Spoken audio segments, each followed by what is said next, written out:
morning, everyone. I hope that this finds you very well wherever you are. My name is Rachel. I can be found pretty much, on Ravelry as Wellford Pearls, which is kind of like my username, and on Instagram as Woolen Spinning. I hope this finds you all very well. I'm coming to you from just outside of Vancouver, British Columbia, here in Canada. Happy belated Canada Day to everybody who celebrates, whether you live in Canada or you have family in Canada, so you're Canadian adjacent. All those things. Canada's birthday was yesterday. We went on a big bike ride, went for a run as a family. All these things. Before we get into the show any further, it is Tuesday, July 2nd, 2024. It is episode 294. Can't believe that we're almost at 300. We have been having major server problems with our internet provider. Mike is in the process of sort of, working through all the things and seeing what we can do on our end before we involve them. They've been in the process of upgrading everybody to fiber optics, so we're wondering if that's part of sort of what's happening. Anyhow, last week for the wool circle, it was a complete schmozzle, and we ended up having a stream on Wednesday instead. If things start timing out and we're having a whole bunch of problems at this end, please just know that I will post links later, and I will just record the podcast and upload it old school style. There's really nothing else I can do, and it's just because the bit rate that OBS uses, for whatever reason, our Wi-Fi isn't working. So we've got it all hardwired. If you are having problems, please just refresh the Patreon post, okay? And the new links will be there later today. Probably like later in the afternoon.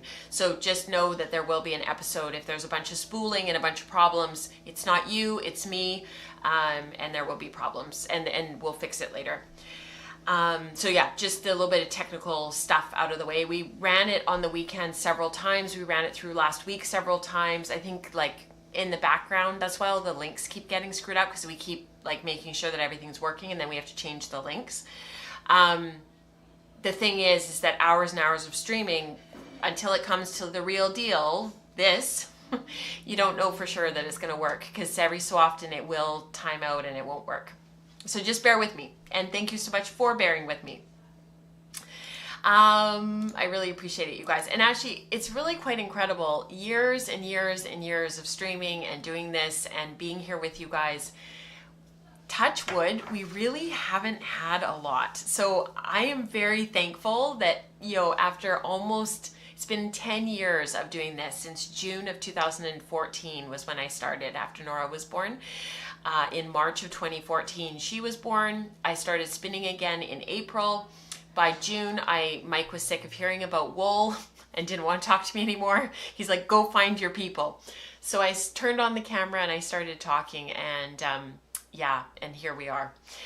So what I am wearing, I am actually wearing my Albini by Orlane Souche. It is hand spun. I wear this all the time. It is probably one of my most worn sweaters that I've ever made.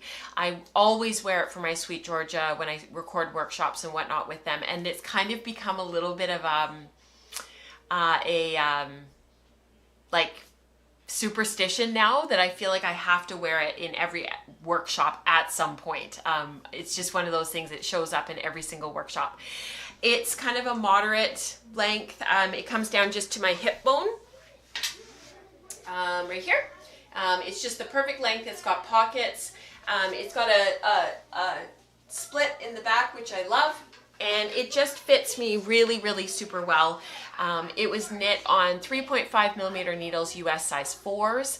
And it's just one of those projects that I just love. I'm gonna have to get the kids to be quiet. One sec.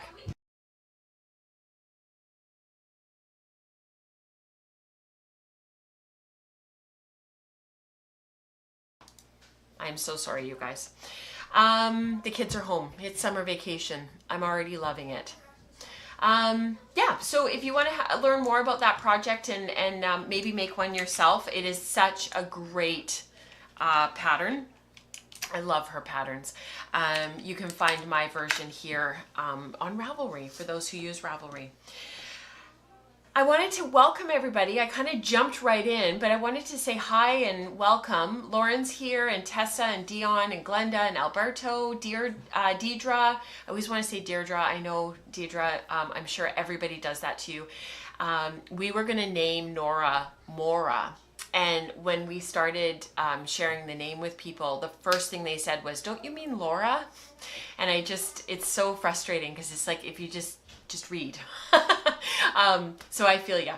Jessie, Eveline, who else is here? Mandy is here, Paulina, Christine, Ellen is here, Fiona is here, Caprice. Oh, it's so good to see some of you guys that aren't usually able to jump in. It's probably because it's summer vacation. Is that why?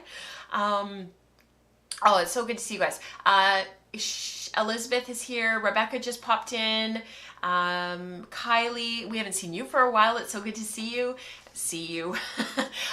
Yes, there's a little bit of a party. The kids are playing with the kids next door. It's nice that they're around.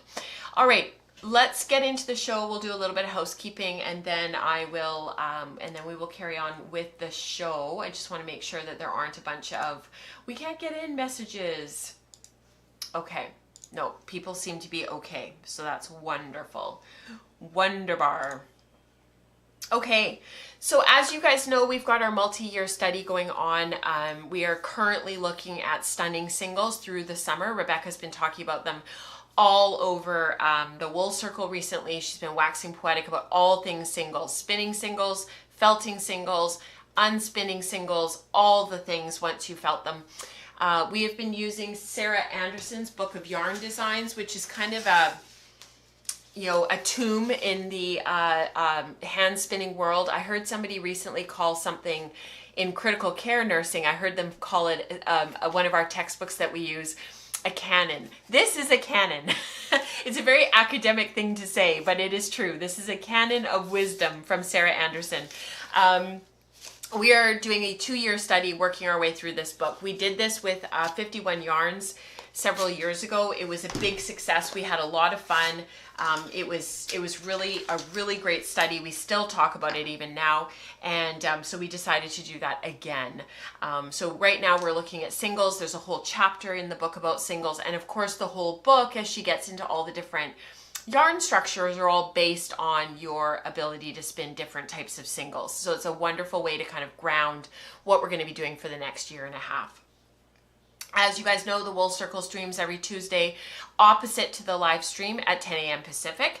And Spinning Staples group, which is sort of like the study group for those who want to go a little bit deeper and want to deepen your spinning practice with other like-minded spinners who are hoping to do the same.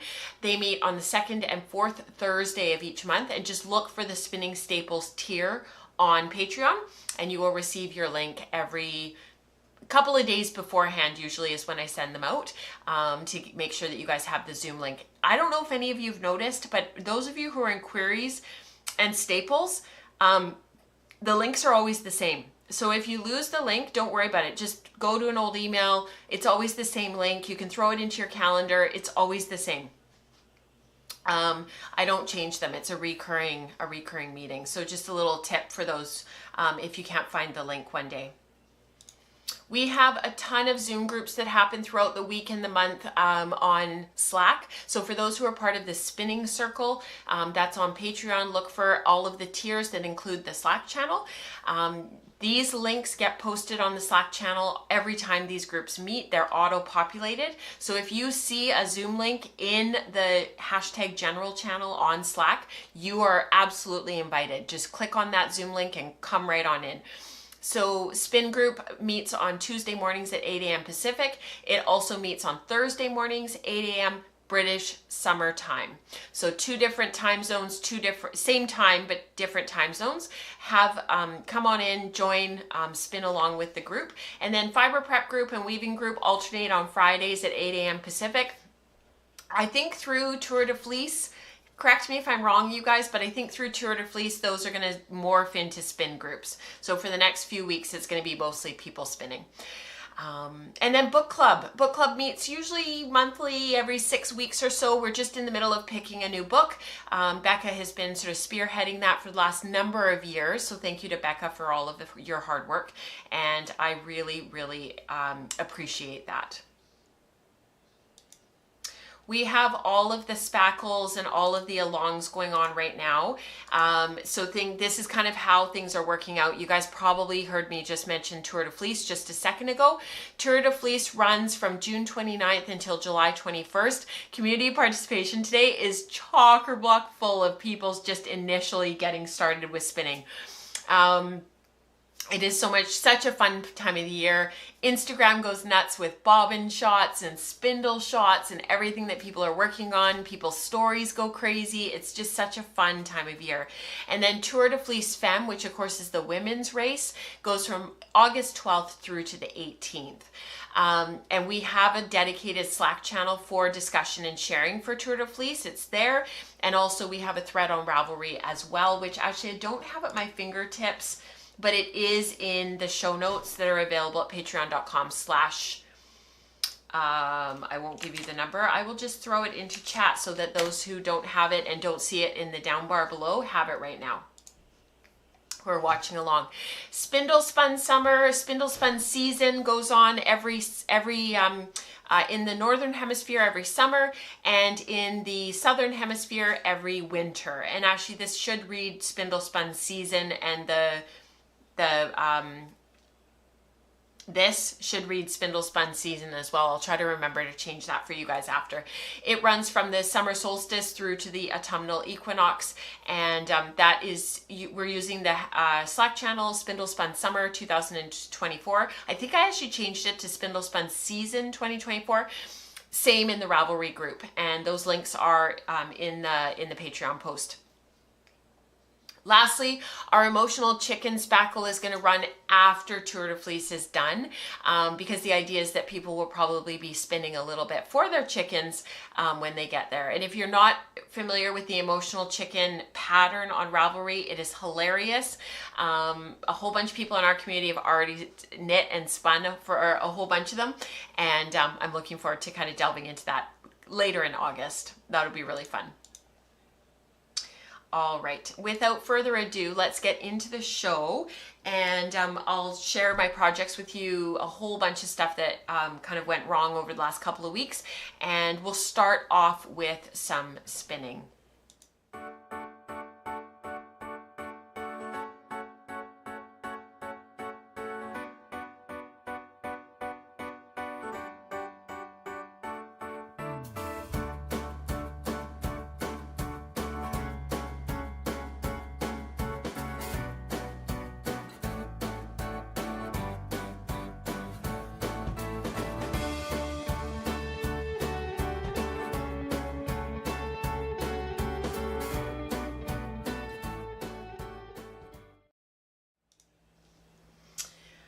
There is a ton of noise outside. I'm really sorry, you guys. I meant to start off the show mentioning it, but they've been working on a bunch of stuff out front. I think they've stopped now, and then the kids have gone outside and seem to be a bit more settled. So hopefully there won't be a bunch of banging of the front door, because the front door is like right here on the other side of this wall.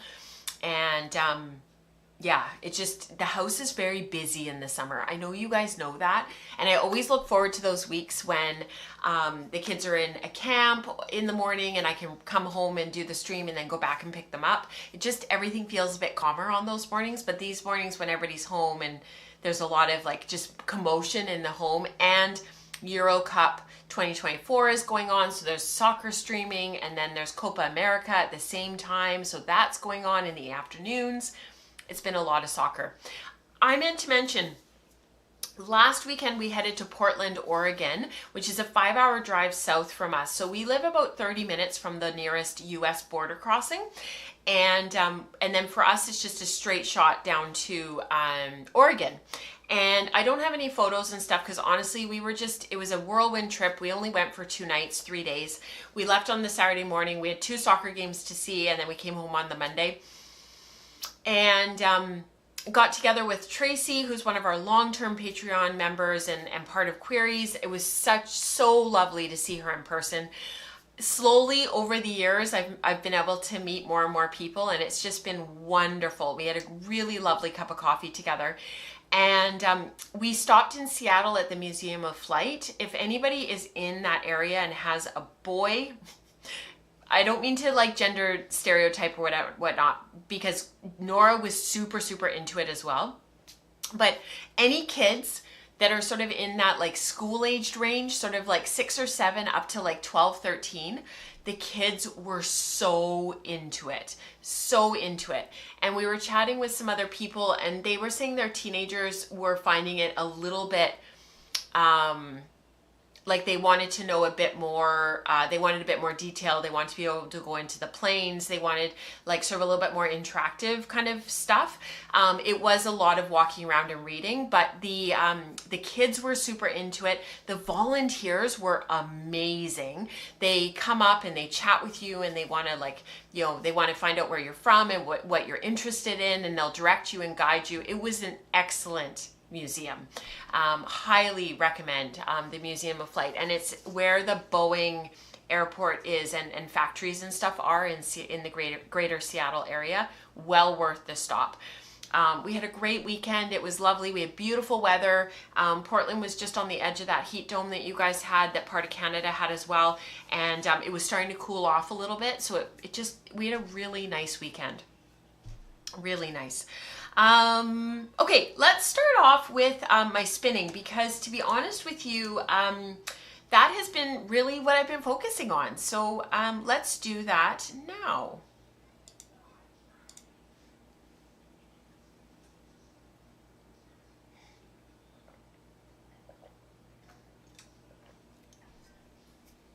I don't know if you guys saw in the Ketchup and Pickles this month, or if you get the newsletter in your inbox. If you don't, you can go to welforpearls.com and subscribe at the top.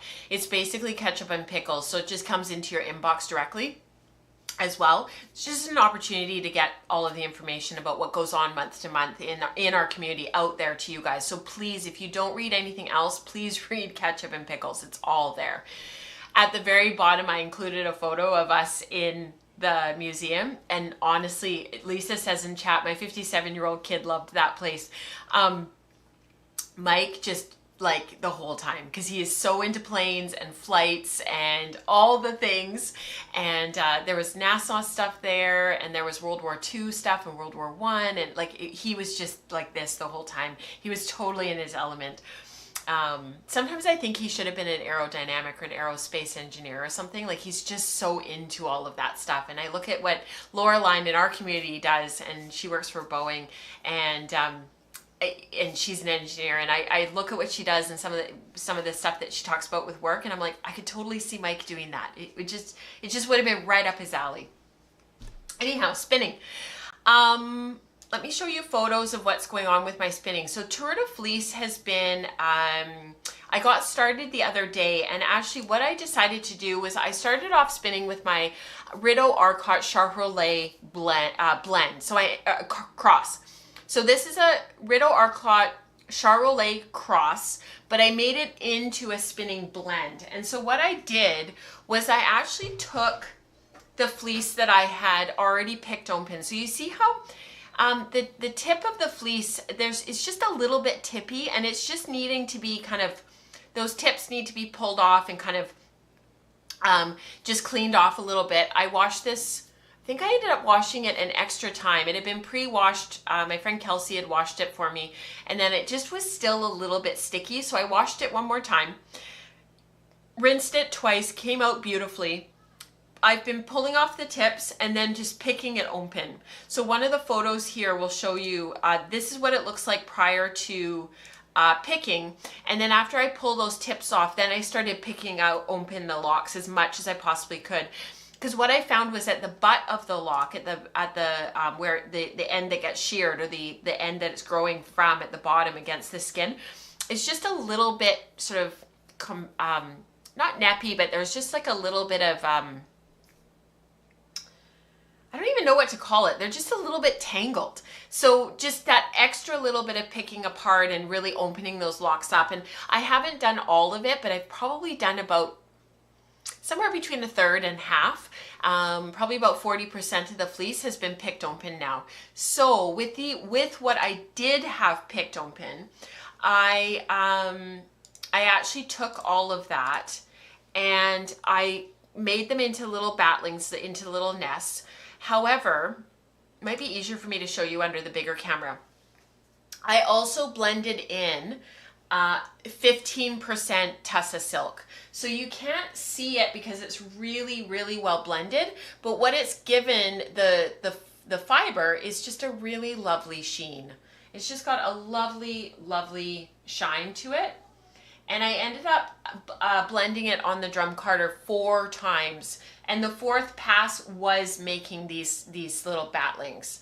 And you can see how beautifully the fiber is just nicely, it's not worsted and super aligned, but it's made a smooth bat in that it's, you know, quite aligned, and it's just got lots of air in it.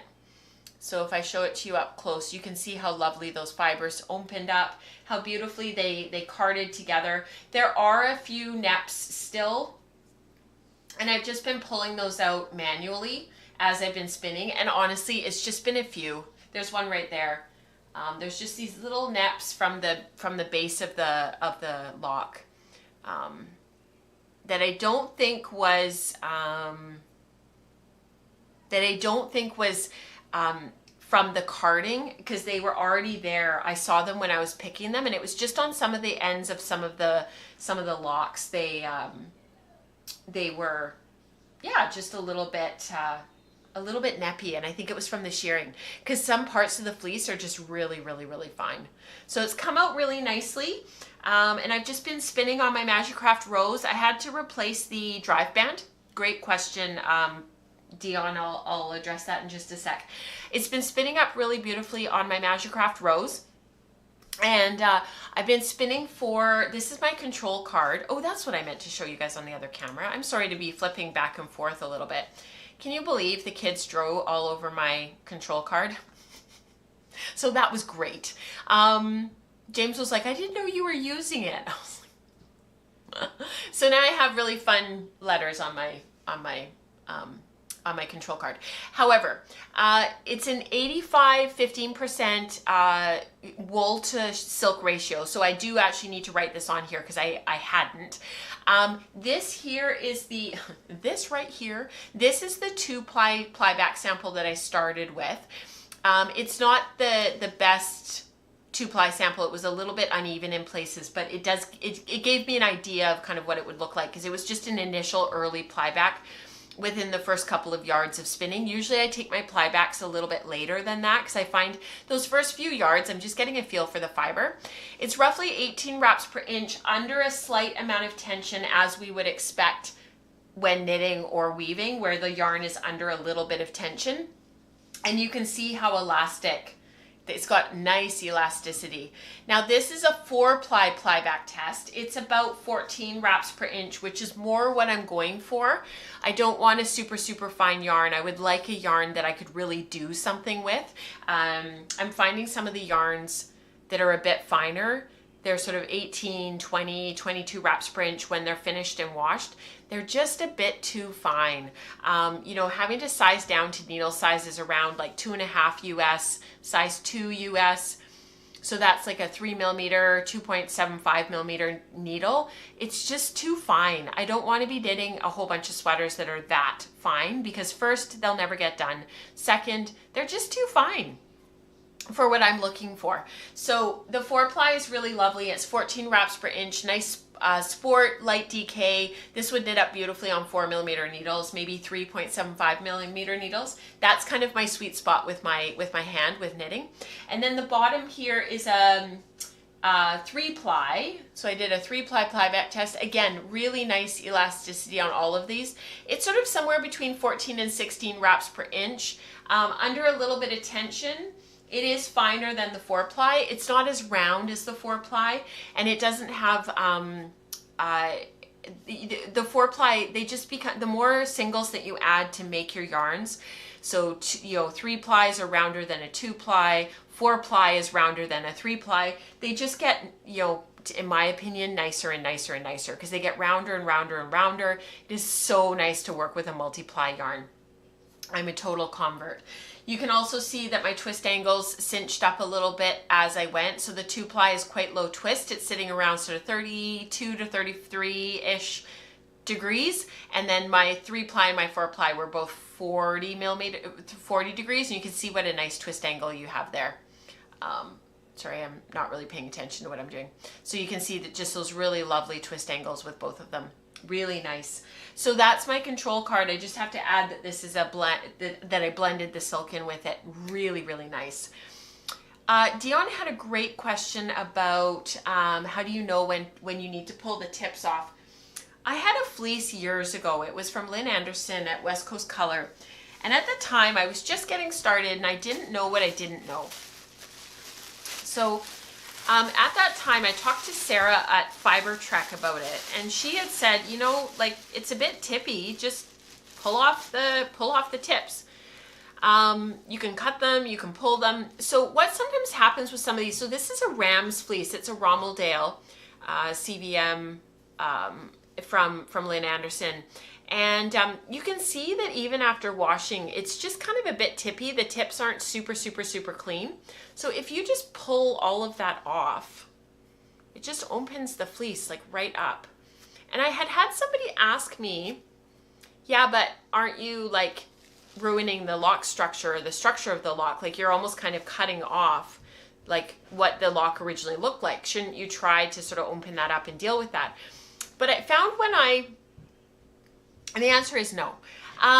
When you put it through the lock pop, all of this gets pulled off anyways. And so what I find, or what I have been finding, and this might change fleece to fleece, but what I find is if you do that and you open it up so that it's more like that, I'm sorry this is so light, it's like the same color as my palm. But if you do that, all of a sudden you've got a much, much more open fleece, and then you can focus on either pulling it apart and getting it picked open, and doing this and just really, really, really opening it up and getting something like that. Or you can take your locks like this, still organized, still in sort of lock form, and you can pop this onto your lock pop and finish opening it up, and it'll take the remaining sort of little bit of debris, any neps, any little bits and pieces out of the tips and the butt end here. So it really depends on the fleece, it depends on what you want to do, but that's generally how you sort of figure it out. And it's funny with this fleece, some of it's really tippy, but then some of it's not too bad. Some of it's kind of okay. So if I take this one here and just very gently, like, it's really fast to pull these tips off, then you end up with just a little bit more open, and then you can start to open it up, or you can throw it onto your lock pop. Or you can open it up a little bit, pull it open, and then you can throw it through your drum carder. This one is so fine, and it's got such fine crimp, and I can feel just how fine it is. This is, I wouldn't comb this. It's going to be beautifully carded. It's going to card up like a dream. And I was even actually wondering about adding something into it to make it even more luxurious. So I was thinking about blending it with, like, I don't know how much more Tussa I have in my stash right now, but I was going to look through my stash and see what else I might want to put in there.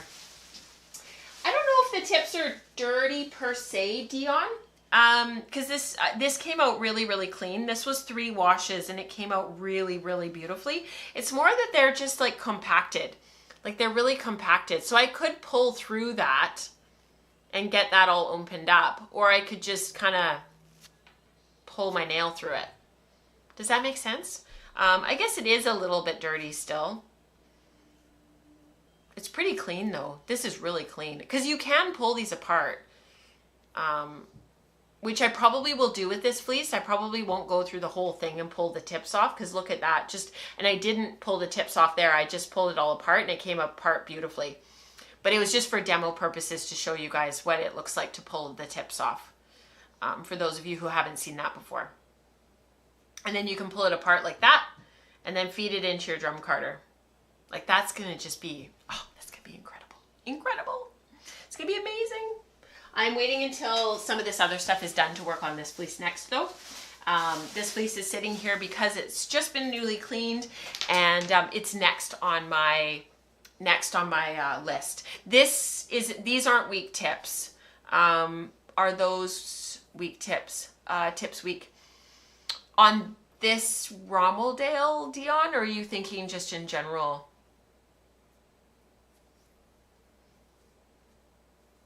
Yeah, they're not dirty per se. They're just sort of compacted from and haven't opened up really beautifully in the washing. So with this one, with the Charolais Rideau Arcott cross, you can see here. Let me see if I can find a really good photo of what the kind of the tips look like. It's really hard to see here. They were just kind of compacted. You see how here in the, you see that slightly darker yellow area of the lock at the very top there? It's just a little bit more compacted. Like it was very, like the wool is just like compacted together. If I had the fleece within reach, I would show you guys. I just don't have them right here. With this fleece, it's just so unbelievably fine, the Rommeldale CVM. It is just so unbelievably fine. The wool is, it's a lamb's fleece. It's just really, really, really, really fine. It's so soft. Yeah, and I can pick through this. Like I can open this up. It's just if I speed it up a little bit and just at the very, very, very top, pull that off. It's just a beautiful, yeah. No break or anything. Yeah, and the tips are definitely like they're a little bit lighter. They were definitely exposed to the elements. Lynn doesn't jacket or coat her fleece. They are definitely like out on the land, doing their lamby thing, being sheep. Yeah, super fun.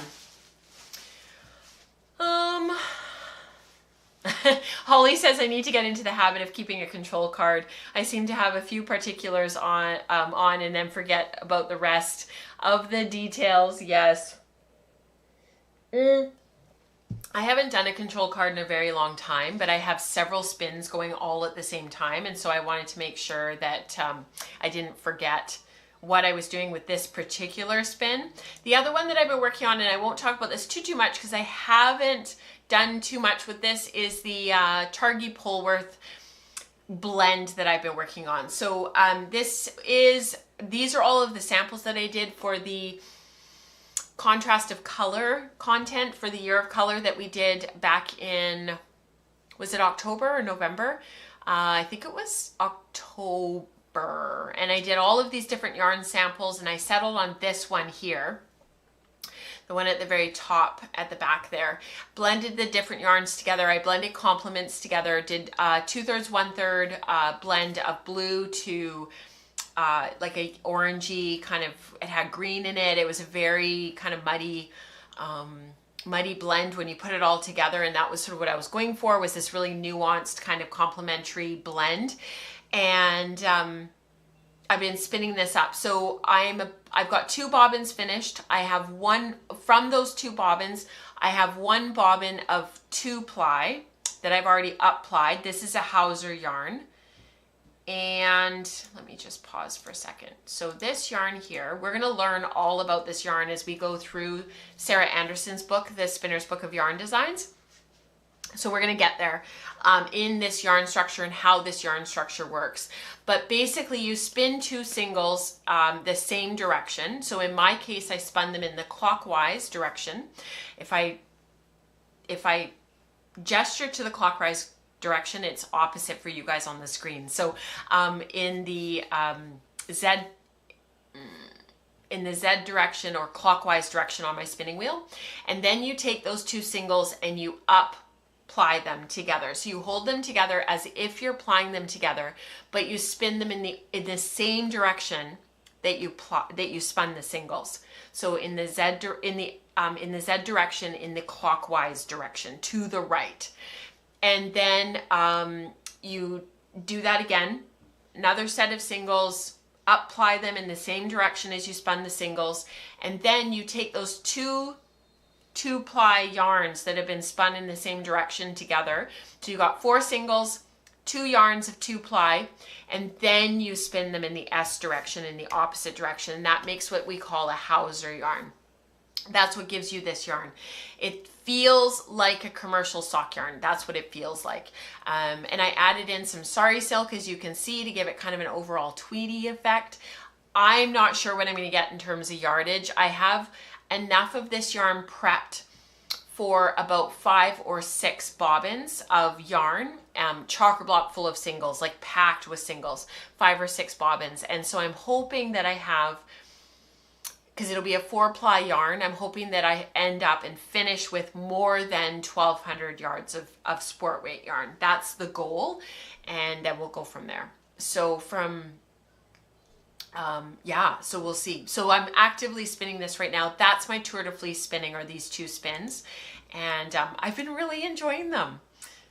There's a couple more questions about the tippiness of some of these fleeces that I've been working with recently. I haven't been, Dion was wondering if I was pulling off the bleached tips on, I haven't gotten to processing the CVM Rommeldale just yet. I'm not sure what I'm going to do because the tips are quite a bit lighter. Liz was saying, I saw Liz's comment from Kingdom Fleece and Fiberworks. I lost her. Oh, she was saying it almost looks like a fleece break. It's in the CVM Rommeldale, there's no, I don't think there's any break in that fleece, not from what I've seen. I don't know what I'm going to do with the bleached tips. Lisa was saying that she does pull them off because they tend to be brittle and they break and they get pokey. And this fleece is so soft. I probably will. I've started pulling off the tips already, so maybe I'll just continue doing that. Mostly because I was wondering whether I would have to do that with the whole 2 pounds or not. I've got 2 pounds of this, plus what I had before Kelly gave me hers. Her and I had split this fleece, and then she ended up giving me her half of it after all. So I've got 3 pounds in total. three, not 4. So we'll see. Yeah, maybe Liz. She said she's wondering if it's just the angle of the camera. This is it's a beautiful fleece. It feels lovely. It's very, very, very fine.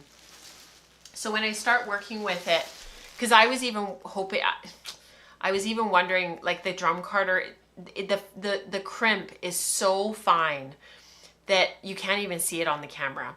That I almost kind of was wondering if the drum carder would chew it up and create a bunch of neps. And so in order to prevent that, I was sort of looking at it the other day, kind of going, now that it's clean, I wonder what I should do. But I think if this is what they look like, and you can open that up, but it is definitely a different color. It's hard to see on the camera because of all the light that I've got around me, but it's darker than what it looks like when it's up close. But if I pull off these tips, it does get rid of that lighter color. So I'll have a think. I've got lots of time to process this through the fall. And yeah, we'll go from there. I'm not sure. Oh, so yeah, see, that happens with Clun Forest. I had a Clun Forest that I did with my friend Diana Twist, who many of you guys know. And the Clun Forest, so Dion and Rebecca had split a Clun Forest, and some of the tips didn't come clean. So Rebecca was saying she'll probably pull them off of her Clun Forest. Me and Diana had to get some of that. We had to pull some of the tips off of that fleece that her and I did a number of years ago. You know when sometimes you make a cup of coffee in the morning, and I only drink decaf, but I made a cup of coffee this morning, and for whatever reason, I just nailed it. The water temperature was right, the beans ground up beautifully, and they were right, and the milk was right. Everything was just, mwah, it was so good, and now it's done. So now I'm sad. And I probably won't make another cup of coffee because when I do, it often means that the second cup isn't as good. So it's better to just have the one and enjoy it when you nail it like that and look forward to the next day, because there's nothing like that first cup of coffee, is there? There's just nothing for those who drink tea or coffee in the morning. I used to drink a ton of coffee. My sister-in-law always says there's coffee drinkers and then there's the Smiths. We polish off pots of coffee when we're together. It's not actually great. And so my brother and I steadily over the last 5 years have been really cutting back and don't drink nearly the coffee that we used to drink. But now if I have one, I'm like, I'm good. Yeah. Yeah, that's true, Liz. She says it's those dense fibers exposed to the elements. So true. Those lighter tips. Yeah. Favorite color, she said. Yes, I love it too. All right. I did some major pulling out and ripping this past week. That is what I spent most of my time doing until Tour de Fleece started. I wanted to get it all ripped out before I started Tour de Fleece, so that once Tour de Fleece is over, I have a clean knitting slate. So let me show you what I did.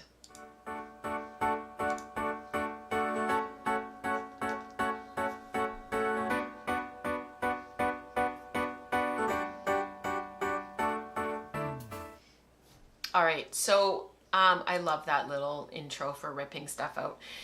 I had started the Moon Set Tee, which I had talked about a little bit on the show. And then where did it go? I have all the photos for you guys to show you. Okay, let's start with the Moon Set Tee.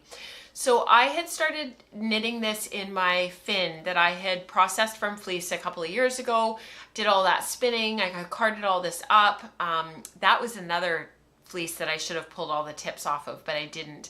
I lock popped them all instead, but it would have sped me up to just go through and pull all the tips. I've ended up with about, probably 1,200 yards of fine fingering weight yarn. I am so tempted to take all of my skeins that I have done, that I have spun, and look at the colors. So open up all of the skeins and look at the colors and just try to take some, like you see how, let me see if I can pause this for a sec. Okay, if we go back to this photo, look at the shoulder on this. I know it's just a couple of inches of knitting up there on the shoulder around where the yellow pins are. That is significantly lighter in color than the back. And I was alternating yarns the whole time. But that collection of yarns seemed to be so much lighter than the collection of yarns that I was knitting the back in. And then if I forward this, and see if I can find the other photo. I might just let this, there we go. This is the other one. So even though I was alternating yarns throughout the whole back, and then when I went to,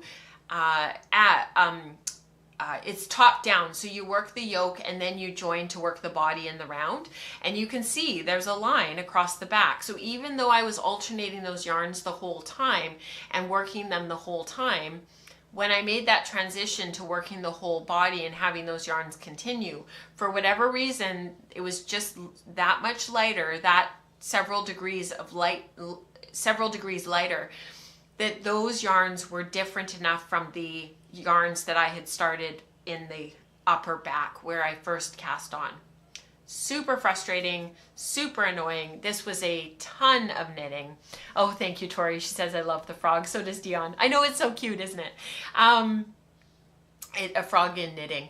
And so what I ended up doing, I ripped all of this out. So I'll just let this play through and you guys can watch pretty photos while I do that, while I talk about this sweater. But basically, I just ended up ripping it all out. And I just started at one end, I put the sweater in my lap, and I just started ripping one row at a time to separate the skeins. So what I was gonna say when I first started talking about this was two things. Number one, there is obviously a collection of yarns in this collection of handspun that, can you guys hear the music in the background? Because the kids just put on music outside, and it's right outside the window that's right here behind the camera. Let me know and I'll get them to turn it down. So the yarns are that much lighter. So what I'm thinking about doing is pulling out all these yarns, laying them out, trying to figure out which ones are lighter and which ones are darker. And I actually am thinking about making some 4-ply. So just, there's so much yardage to play with. If I 4-ply some of these yarns, so take the 2 plies that are already done, add a little bit more ply twist and then cable them with each other, and it'll just mix them all up a little bit better. It'll give me a slightly thicker yarn to work with, more like a 4mm instead of, in this case, a 3mm. Where I'm working with a US 2.5, I could go up to more of like a US 4. It would just be nicer on my hands, not as much yardage. That's what I'm thinking. Oh, thanks you guys. Nobody can hear the music. That's great. Thank you. So that was this project in this spin, and that's what I'm thinking about with this project. The other thing was getting it onto my dress form. It was really interesting because I was following the pattern, but my row gauge was a little bit different. So if I were to make this again and knit this again, which I would really like to, I really like the pattern and I really like the garment, I needed to actually knit the yoke deeper. But if, as you can see here, if you look down at the waist of my dress form, you can see how much fabric was out to the side. It was way too wide. So I need to go back and do some gauge calculations because the sweater itself was coming out really, really, really wide. And I know it's a drop shoulder and it's supposed to be off the shoulder, and then you've got the little cap sleeve, the short sleeves here. It's just a tube that you knit off of that drop sleeve. That's part of what makes it really cute, is that positive ease, absolutely. But the yoke needed to be a bit deeper. So I needed to bring the yoke down a little bit further. It probably needed to come down by about another 1 to 2 inches, where that deep V, where that V neck, just there's a little bit more space and a little bit more room, because it is meant to look like there's a little bit more positive ease. So while it was wide, it wasn't deep enough. So it just needed to be knit down a little bit deeper before I joined for the body. So just little things like that I'll tweak for next time. Yes, it is a party at my house today. The other cast on, you guys didn't know about this sweater at all. I never talked about it on the podcast because I started it last weekend on our way down to Portland. So I have nothing to show for our trip to Portland because it all got ripped out. The moonset tee got ripped out and then this got ripped out. So this was some yarn that my friend Lori at Disdarrow Ranch had gifted to me a few years ago, and a couple of years ago. And it's a Romney mohair blend. It's a 2-ply yarn.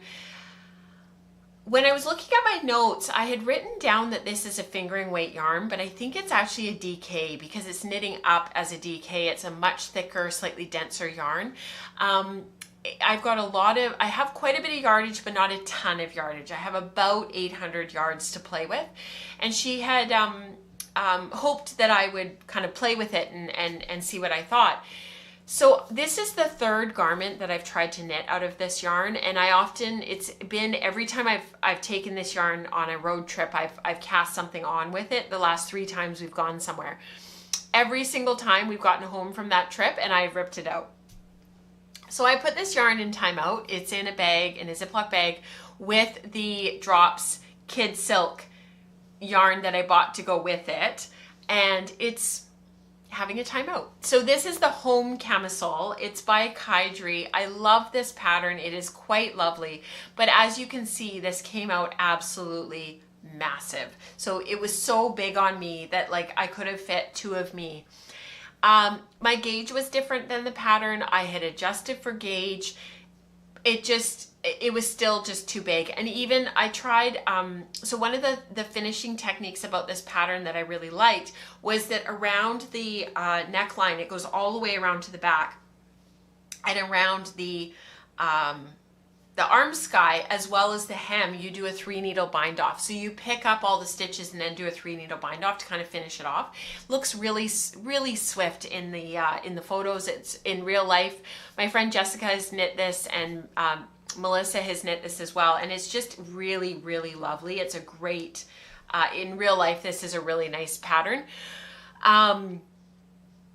Even that didn't cinch it up enough, because usually that'll kind of cinch it in a little bit, kind of, tighten it up a bit. It was still just too much, too big, too much. And I think I have a photo. You can see how it's just pooling around the dress form. I think there was like 20 or 25 inches of positive ease on this. Like when I pulled it out to the side, I think it came out like a full 30 inches, like almost 2 feet. It was a wee bit big. So It was a little, the fabric it makes is lovely. The combination of the Disdero Ranch Romney mohair with the kid silk mohair, it really, or the kid silk yarn, it just really makes a lovely fabric. This needs a lot of doctoring if I'm going to do this again. This particular pattern. I have the right amount of yardage for this pattern, but I don't have the correct gauge. I had adjusted the gauge in the pattern from the gauge that I had, and it still wasn't quite good enough. So I need to go back to the drawing board, figure out something else. Yeah. What pattern is this? It's the home camisole. So if you guys are looking at either of these patterns and are curious, these are my versions. So this is my project page for the home camisole, and then this is my project page for the moon set tee, and that will link you through to the yarn that I was using as well. And like I said, I'm still thinking pretty seriously about possibly with the fin about 4-plying it and just taking it up a notch in terms of thickness. It's just too fine. So that's that pattern, or that project, those projects that I pulled out this week. So that's why I don't really have anything to share with you guys, although we're getting up to an hour of streaming. So there is obviously things to share with you and things to talk about today. Now this isn't really knitting, it's more crochet, but we'll run the heading anyways so that Rebecca has an easier time doing timestamps.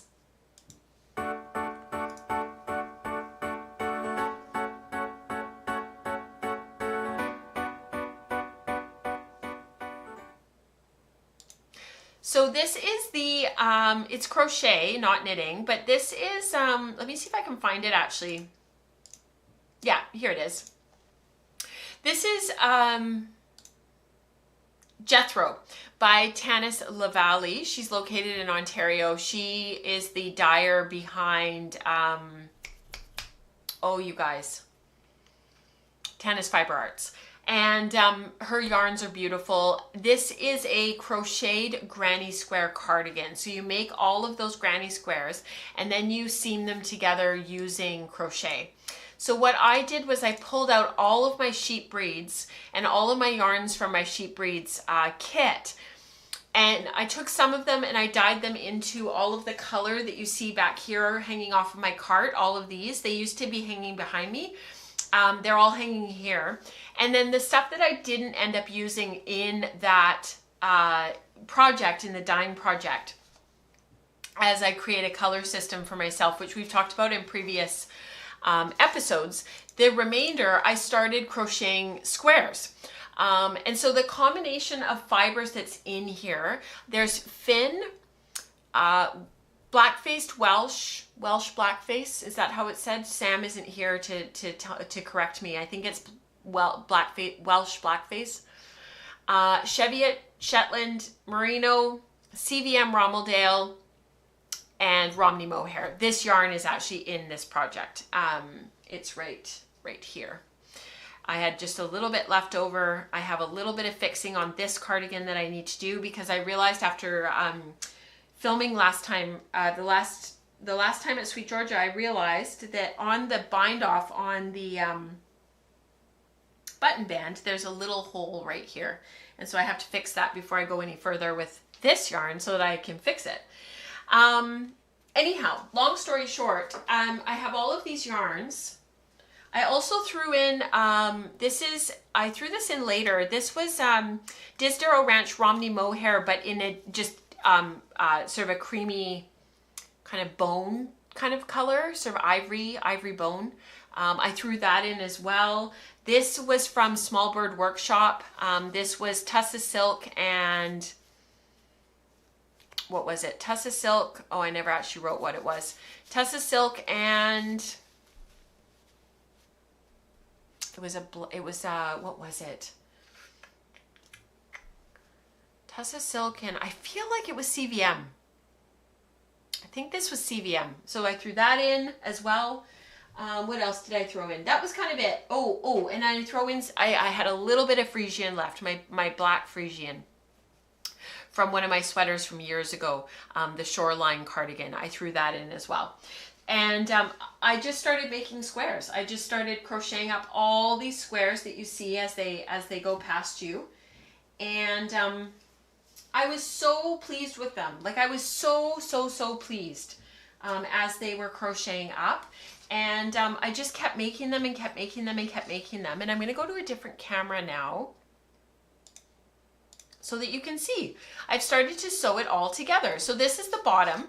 So this will get crocheted at the very end, as will this side. So as I work my way up the body of the cardigan, once I get to the top, which I'm not quite there yet, once I get to the top, you crochet all the way across, and then you come all the way down, all the way down, all the way down, and then all the way across and finish off at this corner.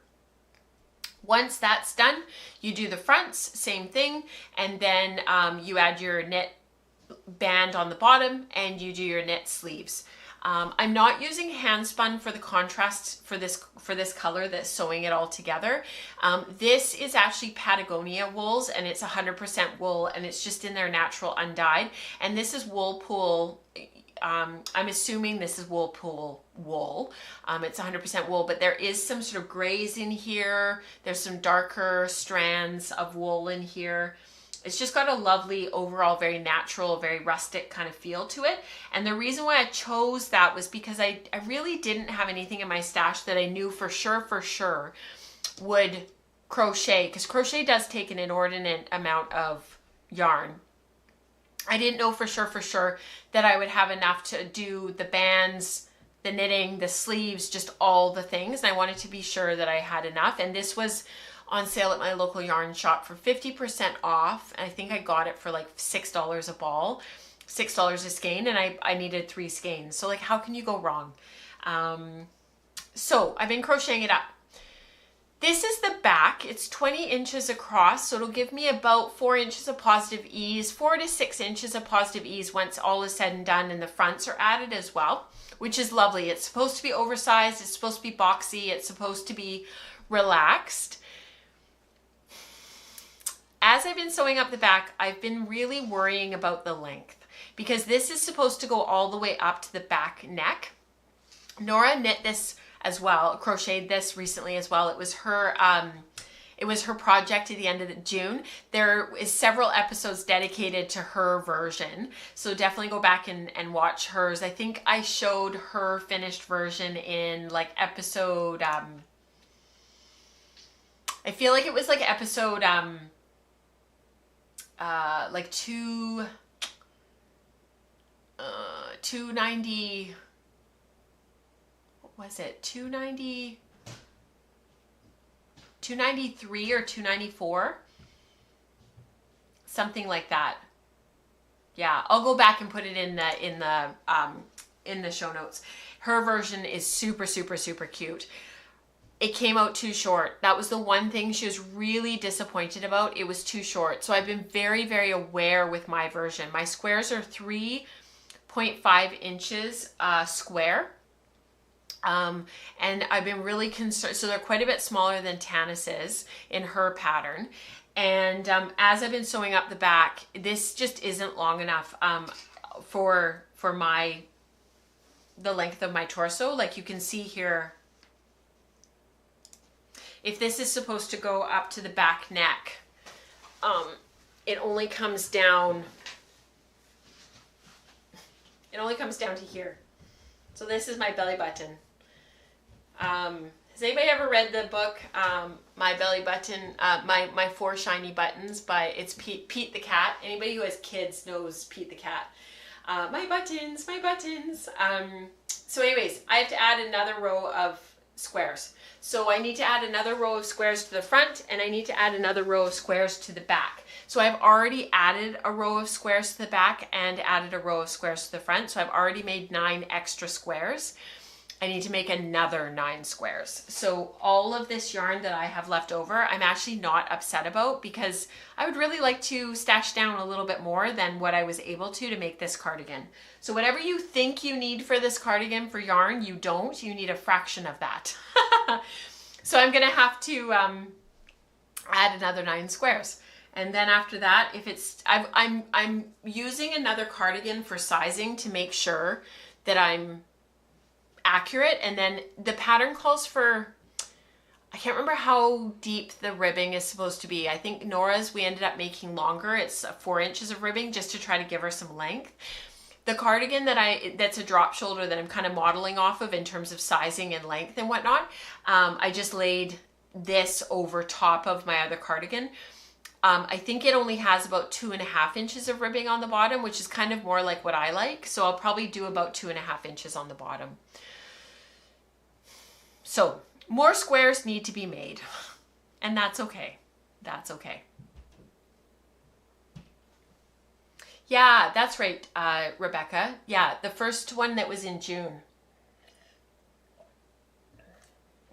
That was the episode that I talked about Nora's version, and it's super cute. Oh my gosh, her version is so cute. The only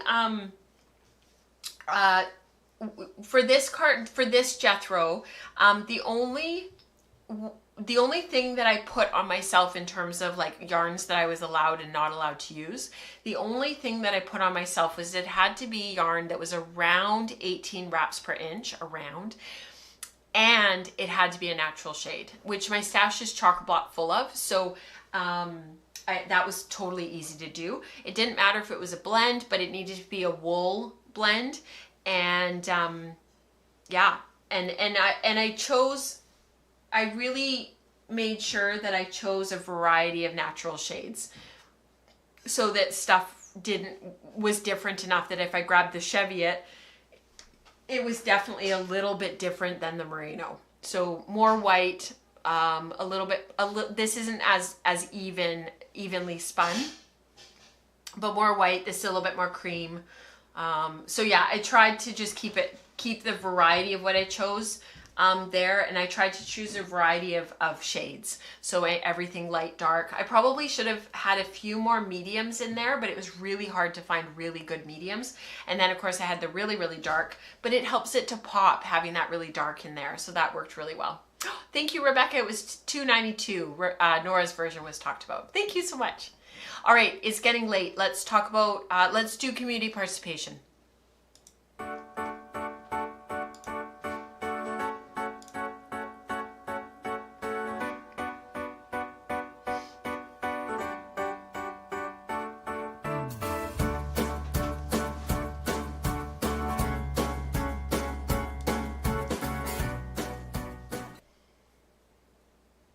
All right, this is big today, so let's blast through.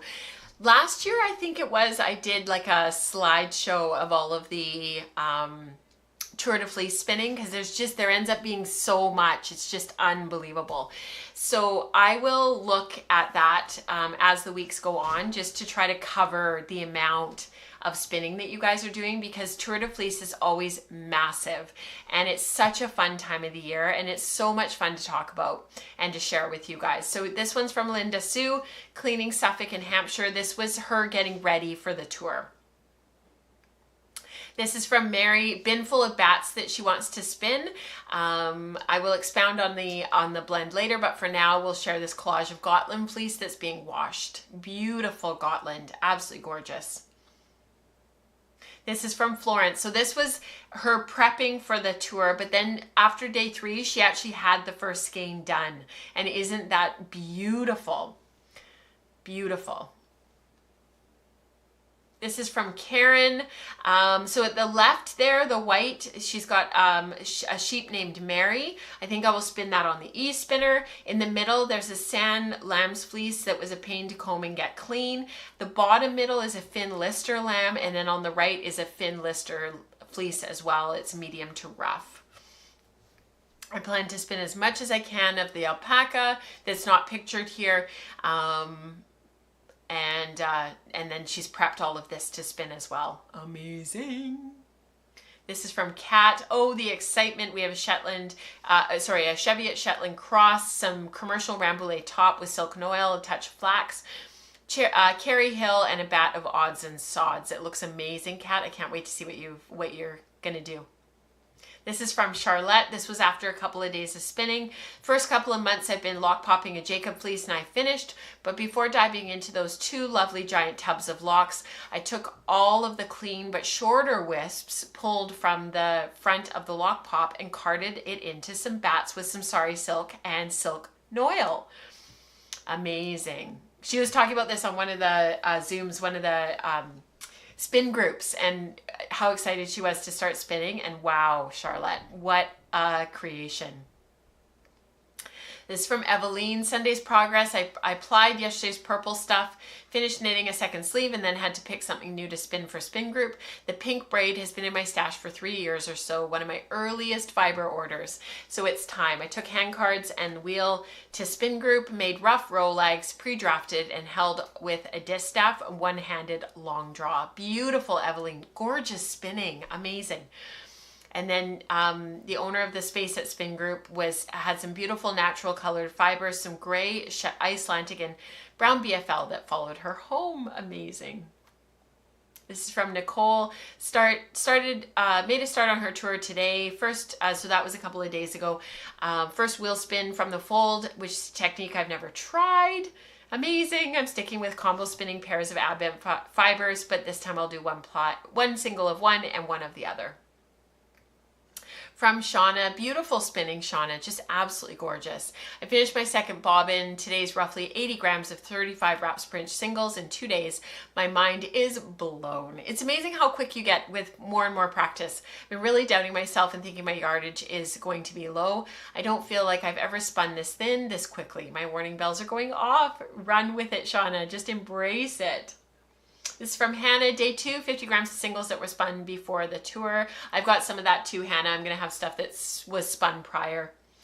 From Crystal, more progress on her combo spin. Almost done with my first bobbin. At least I think I'm almost done. What does 4 ounces of singles look like on a Magikarp Jumbo? It looks like this. Like you haven't filled your bobbin at all. That's what it looks like. Amazing, Crystal. So Spindle Spun season. People have been spinning up a ton on their spindles as well. Our community, one of my goals a few years ago was really to get to the point where our community was, if people were coming to our community, that it was 6 in one, half as the other, if they were spindle spinning or wheel spinning, that we were going to celebrate both, that we were going to bring both to the forefront, that we were really going to make our community spinning inclusive, that whatever your tool, you were welcome. And we have really gotten to that point where there's a whole bunch of people participating in Tour de Fleece. They are all spindle spinning. It is so cool.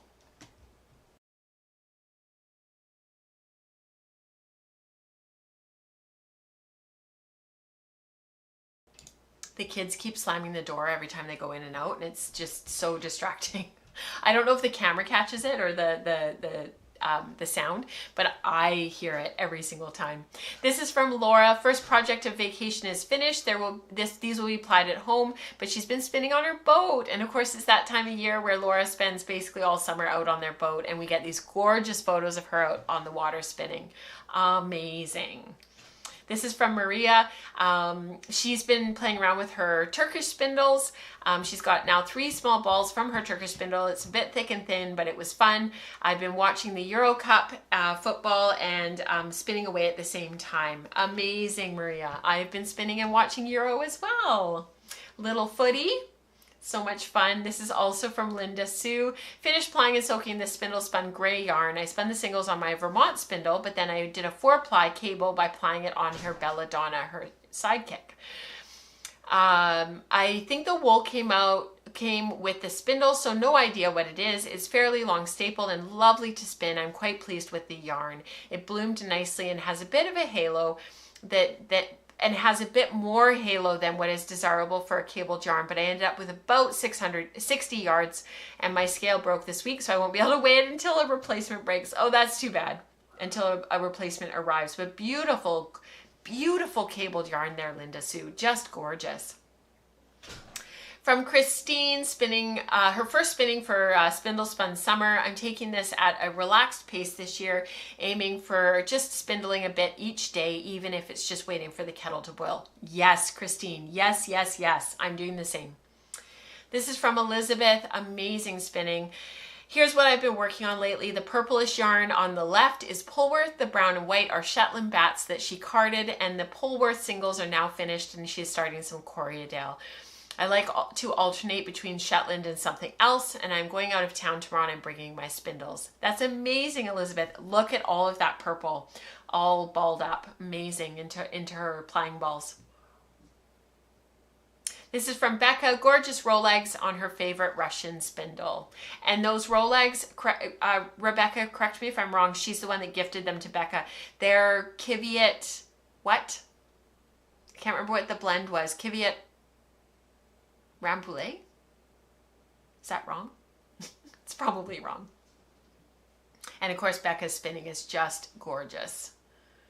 This is from Suzanne, another gorgeous natural gray. Inspired me a couple years back to make yarn using my spindles as often as I can. I usually spindle spin every day on either my drop spindles or my supported spindles or both. This is my latest supported spindle project. Amazing. Beautiful, Suzanne. All right, here are some general makes and shares that we've got going.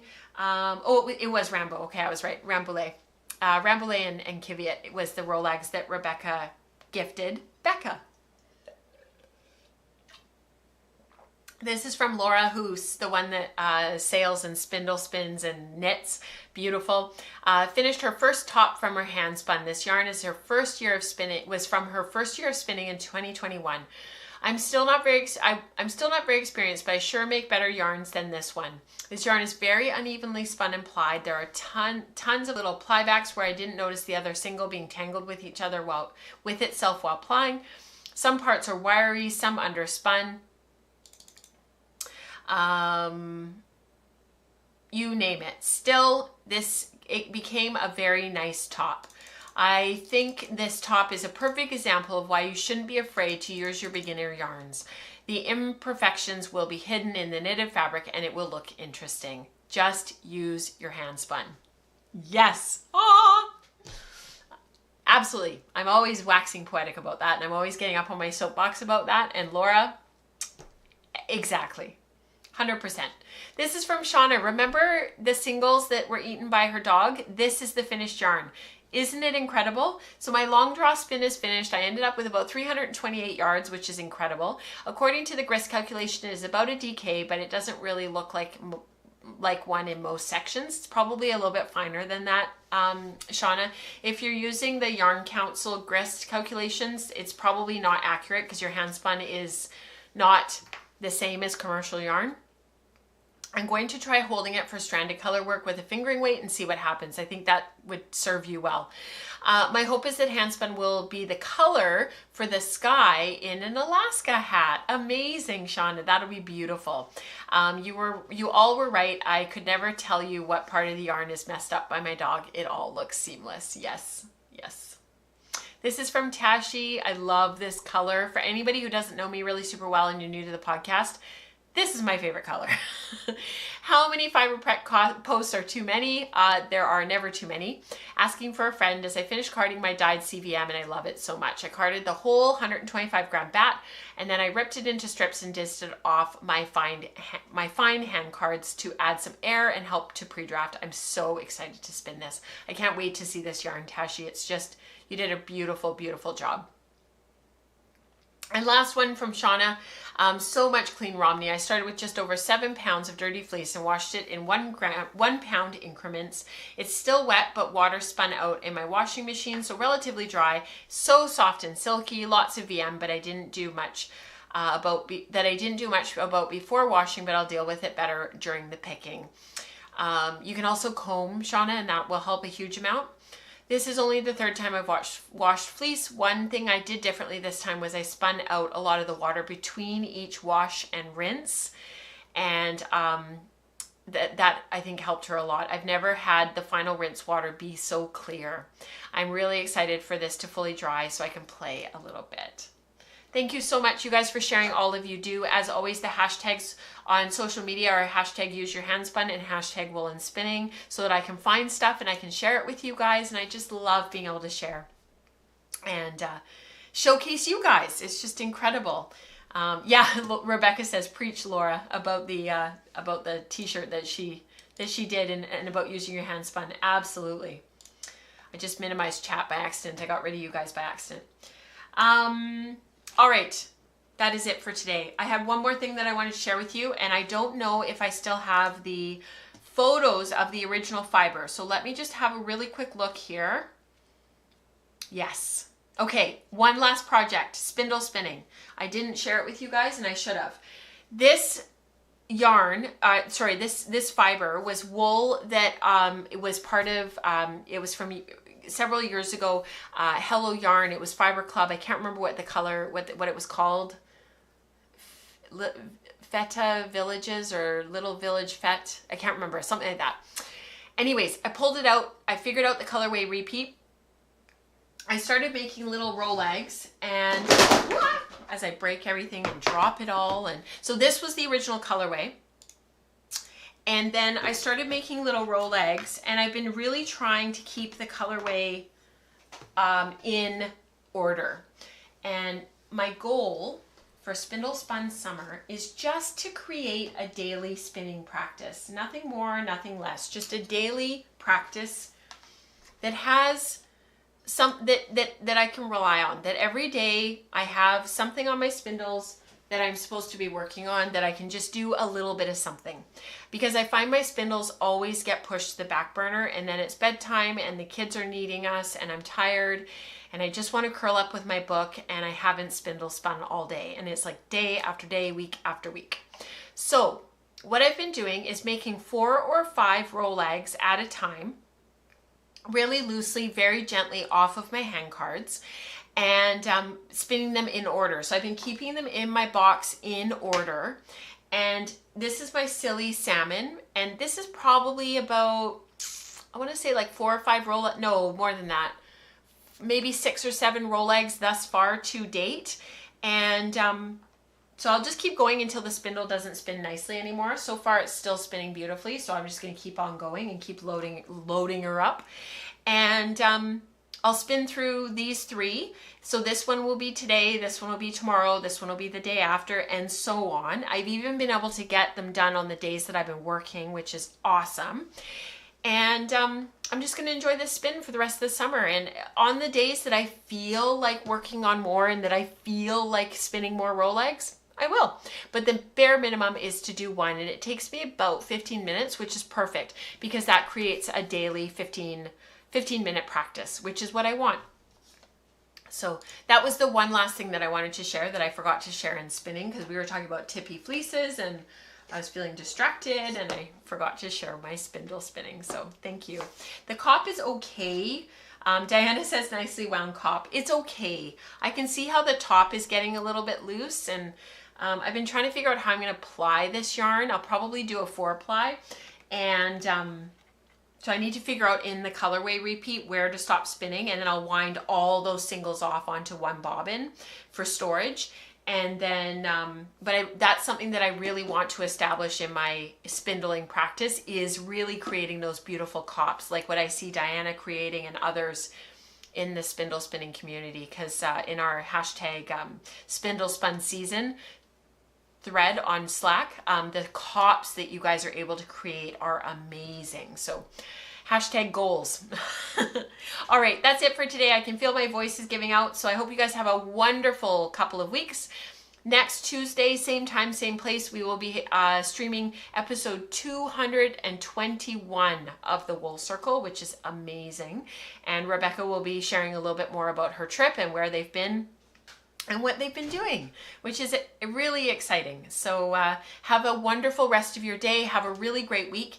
And I hope you guys are spinning lots for Tour de Fleece. Don't get too burned out. Make sure you're chasing joy.